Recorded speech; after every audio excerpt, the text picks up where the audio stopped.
બનાસકાંઠાના સરહદી વિસ્તારમાં ગઈકાલે સાંજે વાવાઝોડા સાથે વરસાદ ખાબક્યો હતો, જ્યારે બનાસકાંઠાના ભાભરના અનેક ગામડાઓમાં કમોસમી વરસાદ ખાબક્યો હતો. એના કારણે બાજરીના પાકમાં મોટા પ્રમાણમાં નુકસાન થયું છે.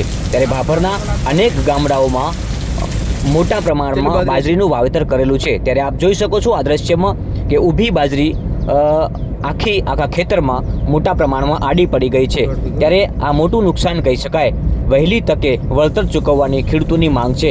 આ ભરપાઈ આખરે કોણ કરશે?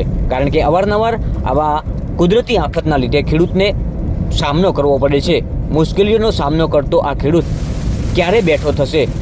ખાસ કરીને છેલ્લા કેટલાય સમયથી હવામાન વિભાગની આગાહીના લીધે અવારનવાર વરસાદ પડતો હોય છે. ત્યારે ઉનાળામાં વાવેતર કરેલી આ બાજરી આખરે મોટા નુકસાનની ભીતિ સેવાઈ રહી છે. ત્યારે સમગ્ર બનાસકાંઠાની વાત કરવામાં આવે તો મોટા પ્રમાણમાં બાજરીનું વાવેતર કરેલું છે અને હાલમાં ગઈકાલે પડેલો વરસાદ સરહદી વિસ્તારમાં તબાહી મચાવી છે, કારણ કે ઊભો પાક પડી ગયેલો છે. અને આપ જોઈ રહ્યા છો દ્રશ્યો, ખેડૂતો મહેનત કરી રહ્યા છે બાજરી ઊભી કરવા માટે, પરંતુ આ બાજરી હવે ખતમ થઈ ચૂકી છે.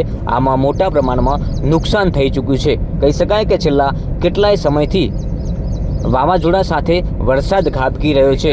એટલે અમારે આ નુકસાન 3-4 વીઘા બાજરી, ગવાર અને કોઈ બધું એરંડા, આવું બધું નુકસાન ઘણું બધું છે. અત્યારે એ કાંઈ હાથમાં જ આવે એમ નથી. કોણ અત્યારે બાજરી ઊભી કરવી હોય, વાઢવી હોય તો વઢાય એવું નથી. અત્યારે બાજરીમાં પાણી પડ્યું છે, પગ જ માય રહે એમ નથી. નામ તમારું? જયરામ પૈસા કનભાઈ બાહણા.